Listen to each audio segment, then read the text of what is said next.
Sure. And we hope he has done his best, and it ended where it has to end. Mm-hmm. The speech by the former president of the ANC Youth League,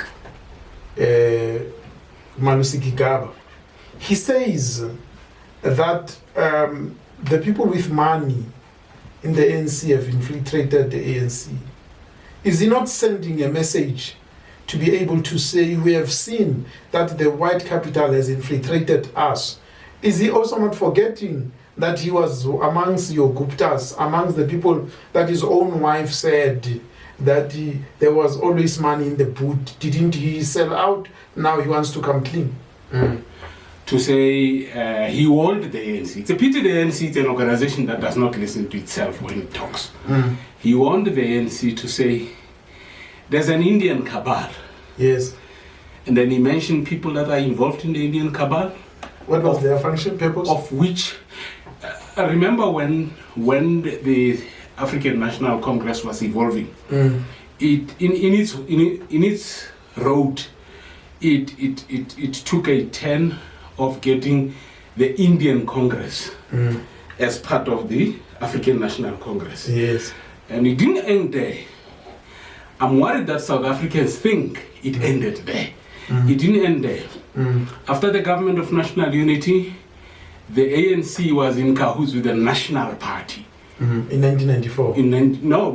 After 1994. Yes. You'd remember that there was a person that was called Corbrook, who was leading the National Party after de Klerk. Yes.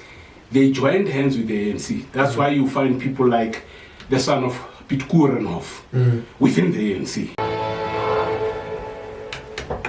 And this is how we start your radical conversation. Let me take this opportunity to welcome you and be able to say the week that it was.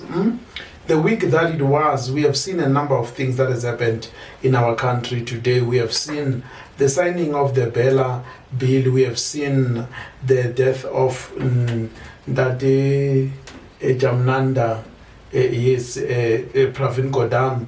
We have seen a number of things happening. We have also seen things that are happening, and in radical conversation today, one of the things that we can promise you is to be able to touch on some of those things and be able to deal with the issues that have got to do with that. Maybe the first thing that we must do is to be able to talk about Jamnanda.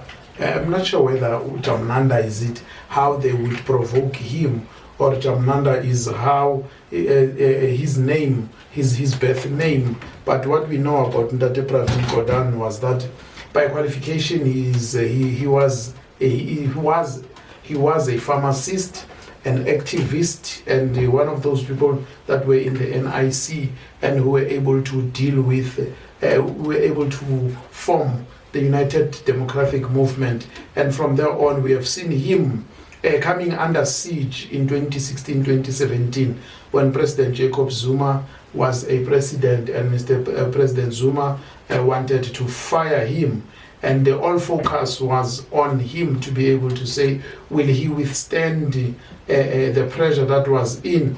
And we've seen people like Ndate Ahmed Kathrada. Those were the people that were remember that Ahmed Kathrada was also a spokesperson of Jacob Zuma at one stage, and that Ahmed Kathrada was not in agreement to be for Ndate Pravin Gordhan to be removed there.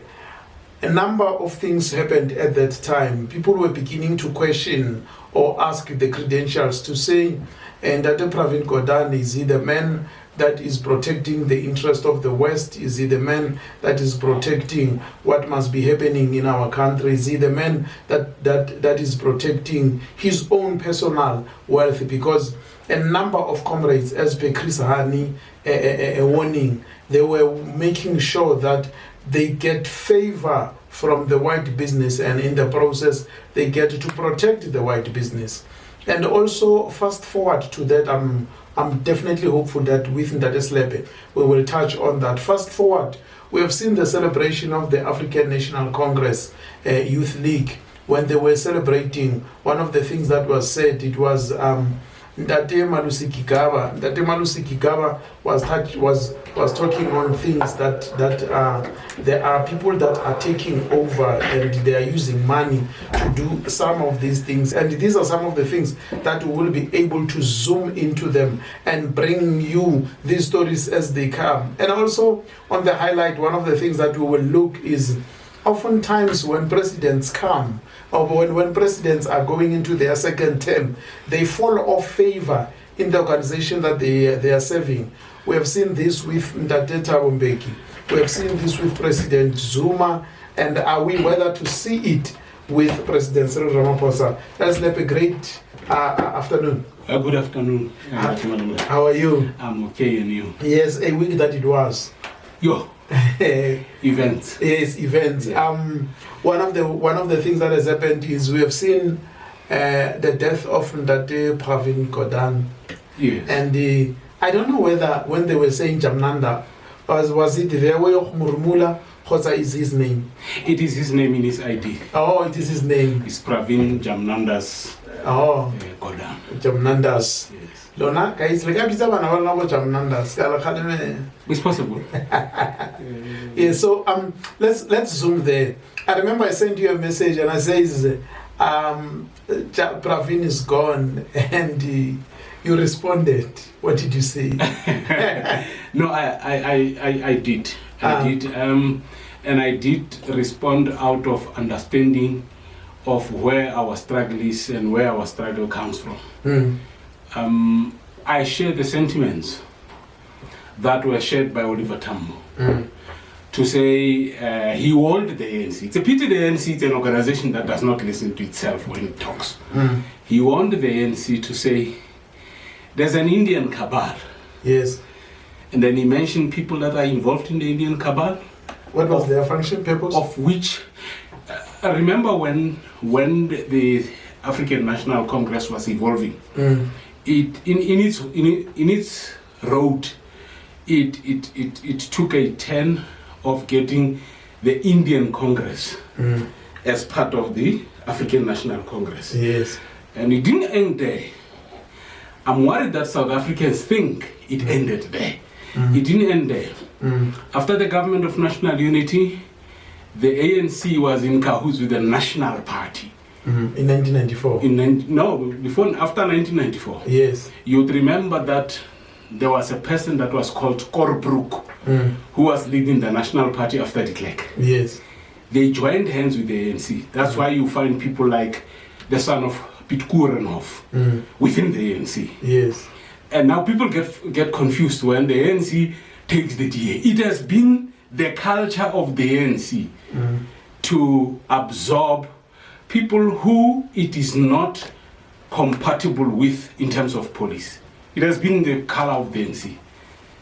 And it can only happen to an organization that does not know itself. But Agiri, history has also taught us the Freedom Charter, when it was written in Klipspruit, it was not necessarily written by the people in the revolution. It was not. At that time, and people's mind don't work backwards. That's in our nature as South African. The South African Communist Party was a white party. There's never been a black party. It was a white party at that time. When Joe Slovo and Ruth First, his wife, joined the ANC. It was a white party. So the ANC has been a party that wants to associate and be close to white politics. You'd remember the famous statement of Nelson Mandela that I forgot myself, that when he was addressing people after Rivonia, what did he say? He said, I am not totally opposed to capitalism. And if the selling out did not start there, you can't come to an organization that professes to be a leftist in its thinking, and then you say you are not opposed to capitalism. Which the capitals is the interest of. But let's go back to Pravin. Right. So Pravin was part of the people who the ANC was warned against. But they didn't listen. They were a cabal that were part of the United Democratic Front. Bona le bo Alan Busak, Alan Busak, bo this guy who was the Minister of Finance, Trevor Manuel. They are the cabal. And they started United Democratic Front. United Democratic Front started well, very well, but it lost meaning as it went on, because in its definition it started to become antagonistic towards other revolutionary forces that would have assisted the ANC to shape the ANC that is better today. So the UDF was infiltrated, and in turn it infiltrated the ANC. So Jamnanda, now what was he standing? Because at one stage President Zuma wanted to fire him, and he was the darling of the West, or the people that fluctuates our rand. let me, before I talk to Jamnandas, let me quote Somara Machel. Yes. He says, the day the white supremacists start to praise me, you must know I sold out. Now I'm taking the same phrase, I'm putting it to Praveen. There were 18, if I'm not mistaken, 81 CEOs of white monopoly capital on that where President Zuma was President Zuma reshuffled. There was 81 the following day who said, we will collapse the economy of South Africa unless you give us Jamnandas. And let me return back to the quote. Let me remind South African. So Mara Machel says, the day that they praise me, just praise me. Now, the day when they fight for me to stay in power, you must know I am opposed to the revolution. So he was the darling, their darling. Yes. Let's talk about leadership in position of power who tends to be shareholders in these businesses.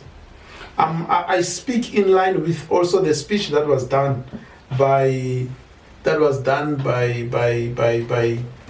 the former president of the Youth League of the ANC, Malusi Gigaba. Well, how advanced was Jamnanda? Because people were saying he has shares everywhere. there is not less than 40 companies in which Jamnandas has got shares, and he is a part of the boards. Not less than 40. He's surrounded by white monopoly capital. He's not only a construct, he is part of white monopoly capital, so much that I fail to understand how the SACP allowed him to be part of the SACP when he's surrounded with so many capitalists. I'm worried. Maybe God willing, we will talk about Ndadeso Limapaila one day. Yeah, we should. And the GNU. Maybe let's in the next episode let us look into that. Sure. One of the things that he has said and all that. So then it is announced that he passed on. Sure. And the condolences comes. The EFF says, good riddance. The EFF says good riddance. We must also not forget that the power of Jamnanda's return when Zuma kicked him out, one of the people that led that comeback was the EFF itself. Which is? Which said Jamnandas must come back. Malema is quoted as saying, if I were to choose between Jamnandas and Zuma, I would choose Jamnandas. A better devil. Yeah, a better devil. I'm not blaming Malema to say at that time the target was to remove Zuma, but currently he has changed. But it is those statements that gives us an inconsistent message.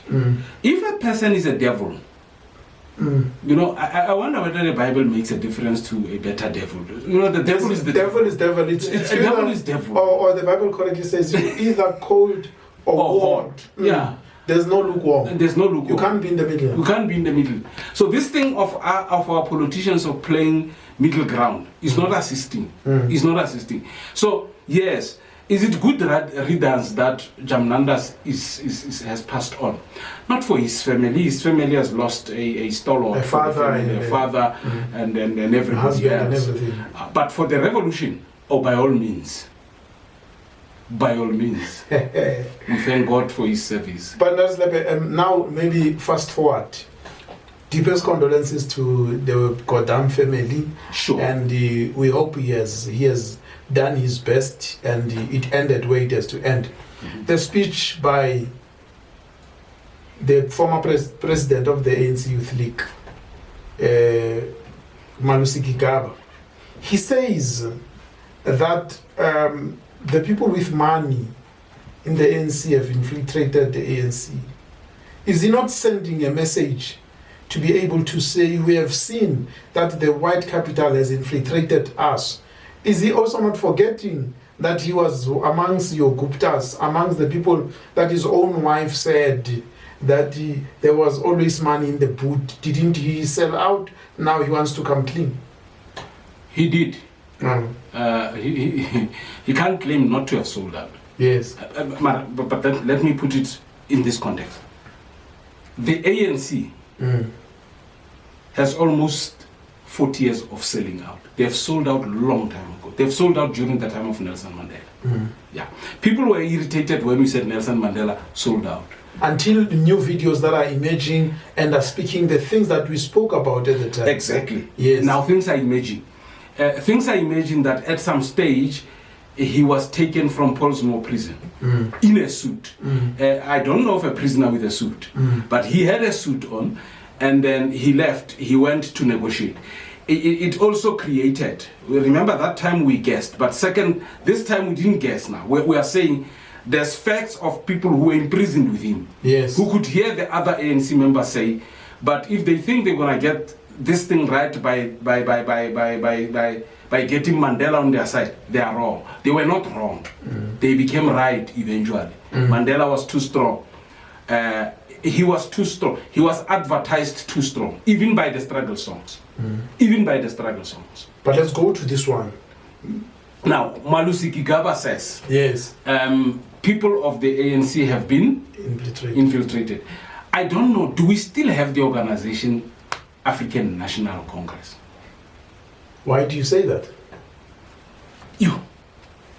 The African National Congress that was started, that had young people like Pixie Kasema, is not the ANC of today.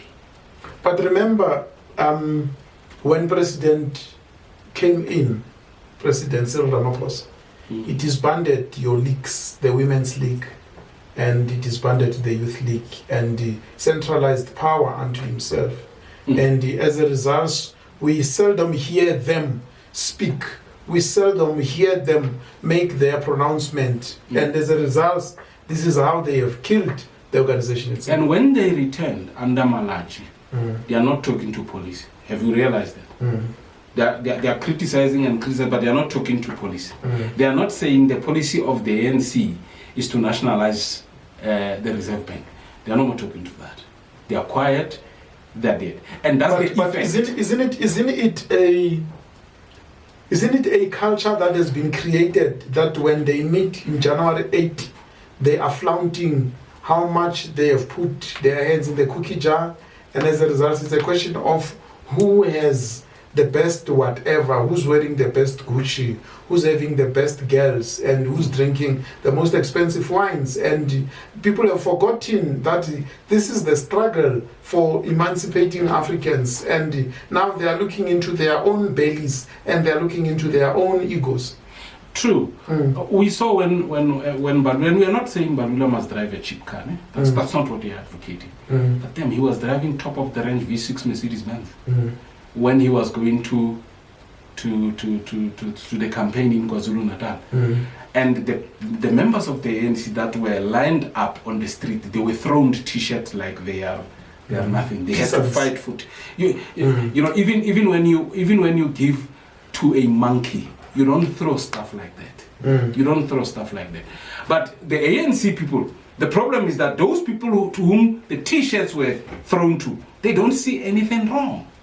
But let's come back to the ANC. The ANC, Malunga, January 8 statement, anything that the ANC does currently, it's a demonstration of who's connected and who's not.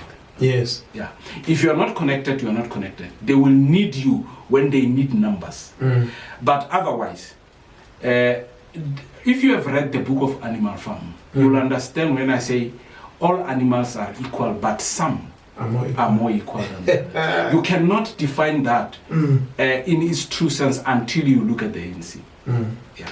So, do you think, according to what Gigaba is cooking, because there are people also on the sideline that I'm not going to mention by name, that are also unhappy, that have also seen what is going on, and are able to say, but if we want to win in 2026, and if we want to win in the next elections, we've got to change the way we are doing things.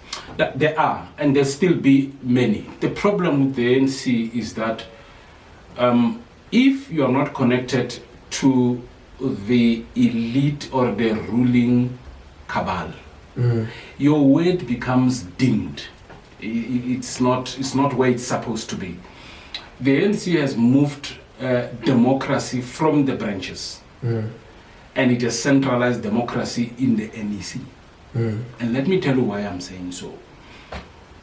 This serious thing of taking into account the government of national unity, the coining of the government of national unity, was it sanctioned by branches?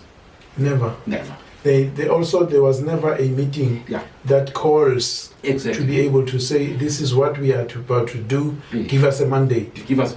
Well, I do not expect them to call all the branches, but what I expect them to do is to say, in the next 48 hours, we will be taking a decision about the coalition government, because we have not got the real numbers. And then we are saying to the chairpersons of the branches, talk to the regions, and the regions talk to the province, and the province come to a meeting at this time of the night, and let's discuss this issue. Let's come with a clear... So as we've got a proper mandate. So that we've got a proper mandate. It might not be constituted purely by the branches, but the branches must have an input, a serious input into it, so that when you go to negotiate, you've got a fresh mind. Now, when negotiations are run by people who want to remain in government and who want to remain in tenders, then the outcome of that is what we have now. Okay. Fast forward. It's a pity. Today we are chasing time. Yes. The Bella bill. The Bella bill. They said he will never sign. The DA threatened to walk out. Then on the eve, we had West Yezen talking something very different. Where did they realize that they're just bluffing? It will not work. No. No. He actually practically didn't sign. Why so what you are saying, the president did not sign? Yeah. Why do you say that? Sometimes we cannot be fooled. If you say I'm signing but I'm suspending the sections that are in contest, you are not signing. You are not signing. We want him to sign a bill into an act, and he must not suspend anything. He must say to those that are having a problem, let us have a discussion as parties, but let us take fresh mandates from our people, and let's come and let's discuss. We may not take it to Parliament, but let's see whether we have any reason to amend. But the moment he said section 3, 4, 5 must be amended, he was actually saying, I'm signing the bill and I am suspending that which the DA does not want. What does that tell us? There are chances of the bill there are chances of the act being amended sooner or later. So he's not consistent. What must happen? Because actually, in layman's terms, why are these people scared of the signing of the bill? Are they taking power from the governing bodies? And the governing bodies, they know that they are the one that keeps their laws of language. How are people excluded in South Africa from education? The first part is you use language to exclude them. The second part is that you determine the school fees to exclude the poor. And then the next part is that you then determine who has the exclusive power in determining very critical policies of government. But let me put it this way. If the Bella bill is signed and the sections are kept, all right, and it is taken to court, who are the likely people to take it to court? The white people. The white people. Because for the first time, and historically so, the ANC has changed the bill to have some elements that support the poor. That's the first part. The second part is that the ANC knows that when the schools fail, the MEC will be blamed. So the MECs are saying, don't blame us when the policy of exclusion It still rests with the governing bodies, who in some schools are going to be pure white. All of them will be white. Let's take a typical example of the racist thing that was said about the school. And then the SGB investigated, and the SGBs came out and said they were found not guilty. Yeah. Now, if the SGB is that powerful, what's the point of having the Minister of Education? What is her job? To disburse funds.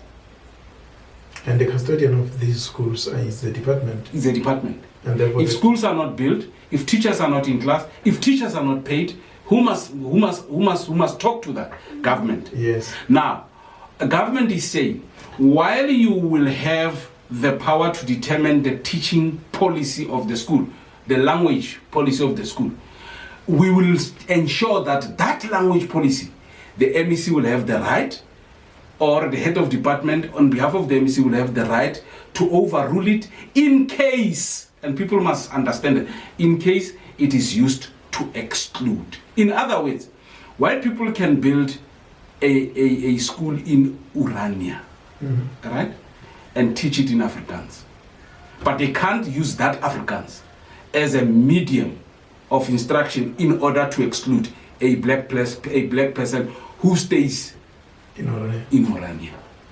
If there's going to be a black person staying there, by the way.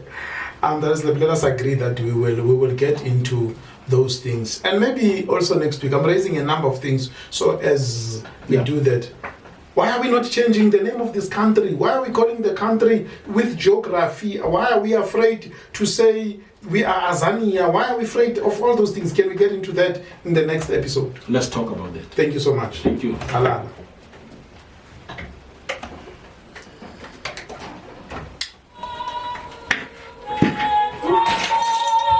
Thank you.